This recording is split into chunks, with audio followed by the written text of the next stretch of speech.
میں نے کہا کہ بعض لوگ ایسے ہوتے ہیں جو قرضہ لے لیتے ہیں اور اس کے بعد دینے کا نام لے لیتے ہیں، بار بار چکر لگواتے ہیں، کال اٹینڈ نہیں کرتے ہیں۔ ایسے لوگوں کے لیے شرعی طور پہ کیا حکم ہے؟ جبکہ وہ قرض ادا کرنے پر قادر بھی ہوتے ہیں لیکن جان بوجھ کر ٹال مٹول کرتے رہتے ہیں اور خود انسان ذلت محسوس کرتا ہے بار بار مطالبہ کرنے پر، ایسے لوگوں کے لیے کیا حکم ہے؟ دیکھیں، یہاں دو چیزیں ہیں۔ اگر تو کوئی شخص ایسا ہے کہ جس نے قرضہ لیا ہی اس نیت کے ساتھ ہے کہ دوں گا ہی نہیں، تو نبی کریم صلی اللہ علیہ وسلم نے ارشاد فرمایا کہ جو قرض اس نیت سے لے کہ میں اس کو بعد میں ادا کروں گا تو اللہ تبارک و تعالیٰ اس کی طرف سے ادا کرے گا، یعنی مراد یہ کہ اس کے لیے آسانیاں پیدا کرے گا اور وہ مال اس کے پاس آئے گا، وہ ادا کر دے گا۔ اور جو اس نیت کے ساتھ قرضہ لے کہ میں دوں گا ہی نہیں تو اللہ تبارک و تعالیٰ اسے تباہ کر دے گا۔ یہ بخاری کی روایت ہے اور 2387 نمبر حدیث پاک ہے۔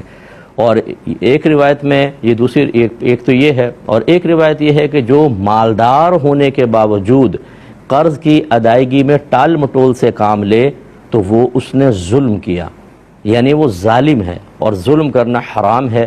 اس کا مطلب حرام اور گناہ کبیرہ کا مرتکب ہوگا۔ یہ بھی بخاری کی روایت ہے اور 2400 نمبر حدیث پاک ہے۔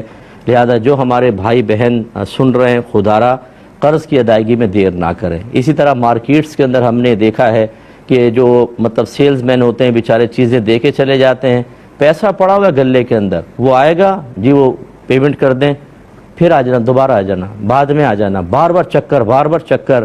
یہ یاد رکھیں کہ آپ نے ویسے ہی کسی سے پیسہ لیا ہو بعد میں ادا کریں، اس کو عرفاً قرض کہتے ہیں۔ اور اگر آپ کو کوئی چیز آپ نے خریدی اس کی پیمنٹ کرنی ہے، اس کو دین سے تعبیر کرتے ہیں، جو قرض جو ہوتا ہے لیکن دین کہتے ہیں۔ ان دونوں میں بلا عذر ٹال مٹول کرنا گناہ ہے۔ لہذا جو کاروباری حضرات مجھے سن رہے ہیں، خواہ مخواہ کیوں دوسرے کو تنگ کرتے ہیں؟ بر وقت پیمنٹ کریں، آپ نے آج بھی دینا ہے، کل بھی دینا ہے۔